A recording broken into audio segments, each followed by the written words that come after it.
Hey everyone, welcome back to the channel. Today we're going to take a look at how to produce a weekly podcast consistently, effectively, while also making sure you deliver broadcast quality results week over week. Now, the key to this is just in itself is consistency. And there's a few ways you can really help yourself become consistent just by setting yourself up for success in the beginning. So what we're going to do is we're going to take a look at my template that I use for a specific client and their podcast weekly and how I'm able to achieve pretty quick results while not having to dig too much into the setup every time. So let's get started. So first of all, what I do is when I first onboarded this client, I got everything ready in terms of the music, in terms of their goals, what they wanted to see from each podcast, how long they wanted each intro, how long they wanted each outro, and the structure of it week over week. You know, what we were planning on for delivery week over week when I know I needed to deliver by. Having these things up front can really set you up for success, but also just taking some time to plan it out. So I actually created the music for this podcast. So I had a little bit of a head start, I guess you would say. But what I would really recommend doing to start is just creating a template that you can use over and over. Outside of it just being more efficient and faster, biggest difference is going to be on the quality side.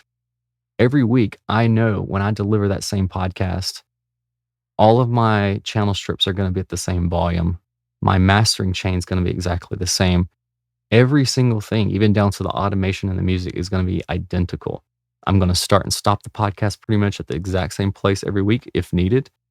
And it just creates for a really consistent flow if you have, a podcast library where somebody's listening episode to episode. The last thing you want is to have mastering volumes jump all over the place. So really spend the time to get it set the first time. Now, it might take a couple episodes to get it exactly where you want to be perfect, but it's going to really be getting your consistency key down and just getting what you want in the front end. So let's take a look at how I do this. So first of all, let's drag the latest episode into my templated project.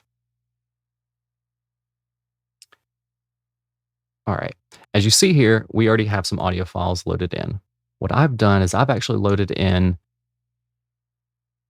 the podcast music for the intro, podcast music for the outro, but I also have variations of the music for the intro and outro. And this isn't going to be for every podcast, but this at least gives me in the beginning a way to flex, or even later on, if for some reason the intro might change, it needs to shorten up, lengthen. This gives me some options later on. But for the most part, it's pretty consistent and has always stayed exactly the same. Now, for this client, they wanted to have the same intro monologue for every single episode. So what I did is I went ahead and set those exactly where I wanted, level-wise, channel strip-wise, the exact channel strip every single time. This never changes. Now, since this is already set every week, all I have to do is drop the new raw audio file in. And first of all, I'm going to find out where it starts. Now, I know, and I could have already thrown a marker here in my template, but I know that these podcasts always start right here. And just to make sure, we'll listen back to make sure it's right. Successful mindset that is a practical, something you can apply every week type of practice where you truly see results. Because I know this, the most important resource an owner has is their mind and the way they think about themselves, their businesses, and their future. Let's get started. Welcome back to the podcast. I'm thrilled you're here. Perfect. That's exactly where I want it for timing.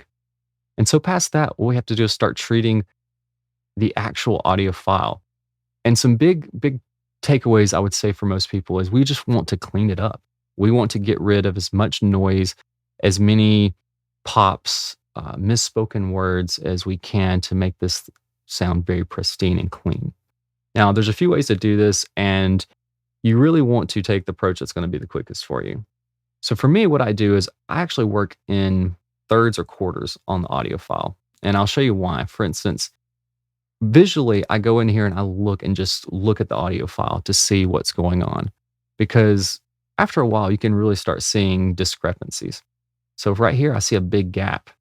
That probably will tell me that maybe the client made a mistake and she just started over. And the last thing I want to do is edit this much dialogue and it not be needed because it was redone after that. And we can even test that. Glass of water, and just breathe. And these are your questions. So it wasn't a mistake. It was just a really long pause, and which is in itself something we'll need to fix.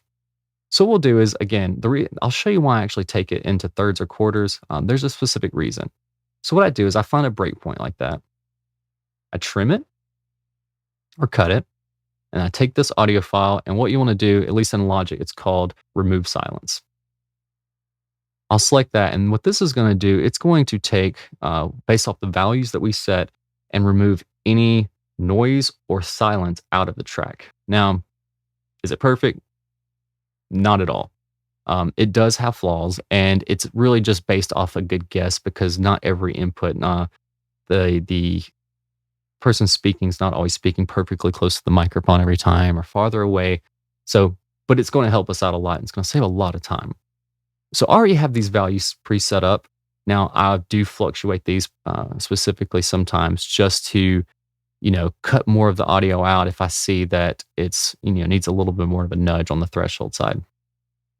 So what we're going to do is we're going to remove that silence. And now we have all these new regions. And when you start looking at audio, you can really tell things pretty quickly when you have something going wrong here. So what we'll do is we'll bring that back and you'll see things like this right here, or let's find some other ones. This right here. Those are actually breaths. Those are inhales. Those you definitely don't want in your podcast. You might think it might sound unnatural at first, but it's going to sound really annoying if you keep those in there for the people listening, especially if the person recording was on a good mic, condenser mic. It's going to really shine through and it's going to be really obtrusive. So when we do that, it removes most of those inhales, but some of them we might have to remove by ourselves. So as you can see, it didn't actually get rid of the noise here in the front. Welcome back to the podcast. So we go ahead and get rid of that. Keep that clean. Welcome back to the podcast. I'm thrilled you're here. And so this little artifact right here is actually where you could tell her mouth was opening and it was creating that lip sound that's unpleasant that you really just want to get the transient on the word. So we want to get rid of that as well. I have something for you that is a mindset practice that's very simple and it's very short. This is a really good example here because sometimes when you remove silence, at least in Logic, and this probably goes for every DAW, is that certain words that end in T, end in P, end in K, work, point, the transient of that last syllable is usually cut off with a remove silence because there's usually a gap right here in the threshold. And so a lot of times this will just be cut off and you'll miss that end of that word. Very short. Which sounds kind of weird. So you don't want to do that. So I just make sure that if you have any of those words that they're accounted for. Short, and it's effective for the moment when you really need it. And it's also... And you see, we also, or the remove silence feature actually missed that breath there. So we'll just trim that over. And we'll do this for the entire project or the entire podcast. Back to the podcast. I'm thrilled you're here. I have something for you that is a mindset practice. And that's some of the most basic editing techniques that I will use. Past that, you really kind of get into more advanced techniques when, a lot of times, now this client's very, very good at delivering her dialogue, but sometimes, people make mistakes and stumble over their words or say a word twice. And that really comes down to listening for it, just having the ear for it, and then digging in and cutting them out. Typically, I'll try to cut it out, paste it over, do a crossfade just to clean it up and make it sound natural. And with a little bit of finesse, you can get those sounding right. Speakers do it and don't look nervous. Oh, they practice their... This is actually even a small pet peeve of mine. And Most people might not even hear it, but as you can see, this little artifact before the main transient of the word is kind of that "ooh," that throaty sound that you hear before sometimes people speak. And so we'll hear it one more time. They, yes, Now let's clean it off. Clean it off there. they, yes, they practice. Now let's get rid of the first one too. Oh, they, yes, they practice their speeches over and over. But if See, much better. Just adds a little more polish to it. And again, we're going to do that for the entire project. Clean up any artifacts. Every now and then, we might have to get a little more surgical if there's some clothes rustle or if maybe the microphone was actually touched or something like that. But for the most part, what I like to do is try to work ahead. So if I'm listening to the podcast right here and I can visually go ahead and look ahead and see that this is a mistake by the feature not working correctly. over, but if you don't think they're nervous, you're wrong. They have simply learned So I go ahead and remove that because I know that's just going to be an inhale that we need to get rid of, similar to this right here. to manage their nerves. As a business Now, also as a podcast editor, you might have to flex the audio. Part of listening to podcasts is it needs to have consistency in the way it's delivered. Sometimes the person delivering it might speak a little too fast or might put too much of a gap in between words, and we can flex those around just to make sure that everything flows normally.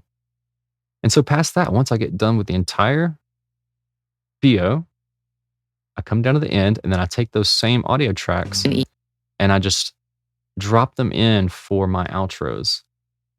After a while, you'll just kind of know where they belong and where things should land at. What new venture will you lead powerfully with this practice? Let me know. Have that in hit right after her last few words there, and then it goes into the special outro there, or the final one. Other than that, that's a quick down and dirty way of how I edit a podcast weekly to achieve very efficient, clean results and be able to do it effectively and deliver on time every week. If you have any questions, drop the comments down in the comment section below, and I'll be more than happy to answer them. Have a great day.